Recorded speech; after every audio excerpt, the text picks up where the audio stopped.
Balance load করার জন্য আপনার সার্ভিসটা আগে ওপেন করবেন। আপনার সার্ভিসটা ওপেন করার পরে আপনি এখানে দেখবেন আপনার ব্যালেন্স কত আছে, এটাও দেখতে পারবেন। এটা হলো আইপি নাম্বারের ব্যালেন্স। আর যদি এখানে দেখেন অ্যাভেলেবেল ক্রেডিট, এখানে হচ্ছে অন্যান্য সার্ভিসের যে ব্যালেন্সটা অর্থাৎ রিজার্ভ ব্যালেন্স, এখান থেকে আপনি ডোমেন কিনতে পারবেন, হোস্টিং কিনতে পারবেন, আবার আইপি নাম্বারের ব্যালেন্সও রিচার্জ করতে পারবেন। এখানে যে ব্যালেন্সটা দেখতে পারবেন সেটাই হলো আইপি নাম্বারের ব্যালেন্স। এখন যদি আপনি আরও টাকা লোড করেন, কিভাবে করবেন?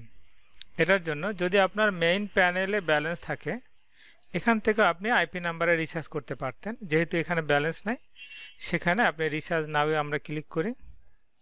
করার পরে এখানে কোনো ব্যালেন্স নাই, এই কারণে আমি অ্যাড ফান্ড করে নেব। আগে আমি 50 টাকা লোড করতেছি টেস্ট করার জন্য।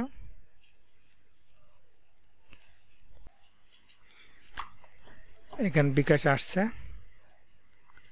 বিকাশ নগদ, যে কোনোভাবে আমি পেমেন্টটা করতে পারি। বিকাশ সিলেক্ট করলাম, মার্চেন্ট দিয়ে করলাম। মার্চেন্টে আলাদা ট্রানজ্যাকশন সাবমিট করতে হয় না। 01721495878 আমার নাম্বার দিলাম। এরপরে মোবাইলে একটা ওটিপি যাবে, এই ওটিপিটা আগে সাবমিট করতে হবে, তারপরে পিন নাম্বার দিতে হবে। আমি মোবাইলটা চেক করছি, করে ওটিপিটা আসছে, সিকিউরিটি মানে ভেরিফাই কোড 561300 দেওয়ার পরে পিন নাম্বারটা দিতে হবে। বিকাশের পিন নাম্বার দিলে অটোমেটিক ব্যালেন্স বিকাশ থেকে কেটে আমার 50 টাকা ক্রেডিট লোড হবে। লোড হওয়া পর্যন্ত অপেক্ষা করছি। পেড হয়েছে, অর্থাৎ 50 টাকা আমার অ্যাড ফান্ড হয়েছে। কোথায় হয়েছে আমি একটু চেক করি। দেখেন মেইন প্যানেলে ব্যালেন্সটা অ্যাড হয়েছে। এখন আমি কি করব, আমার আইপি নাম্বারের সার্ভিসে যাব। আমার সার্ভিস কোথায় আছে? এখানে যেহেতু আমার অনেকগুলো সার্ভিস, এখানে আইপি নাম্বার লিখলে আইপি নাম্বারটা চলে আসবে। অ্যাক্টিভ বাটনে ক্লিক করব। করার পরে এখানে দেখেন আগের ব্যালেন্সে আছে ওই 50 টাকা, এখানে আইপি নাম্বারে অ্যাড হয় নাই, হয়েছে আমাদের অ্যাভেলেবেল ক্রেডিট, এটা রিজার্ভ ফান্ড। এখান থেকে আমরা আইপি নাম্বারে এখন রিচার্জ করব। রিচার্জ নাও ক্লিক করব। করার পরে আমার এখানে 50 টাকা কিন্তু ক্রেডিট আছে দেখাচ্ছে। এই 50 টাকাটা আমি কিভাবে করব বা কত টাকা করব? আমি মিনিমাম 10 টাকা করতে পারবো। আমি 10 টাকা করতে পারি, আবার 50 টাকা লোড দিতে পারি। আমি 10 টাকায় টেস্ট করতেছি। যদি একটা নাম্বারে মাল্টিপল নাম্বার থাকে, তাহলে মাল্টিপল নাম্বারে আমি রিচার্জ করতে পারবো। এখানে নাম্বারটা আমি সিলেক্ট করব। করার পরে সাবমিট রিচার্জ রিকোয়েস্ট, এখানে ক্লিক করতেছি।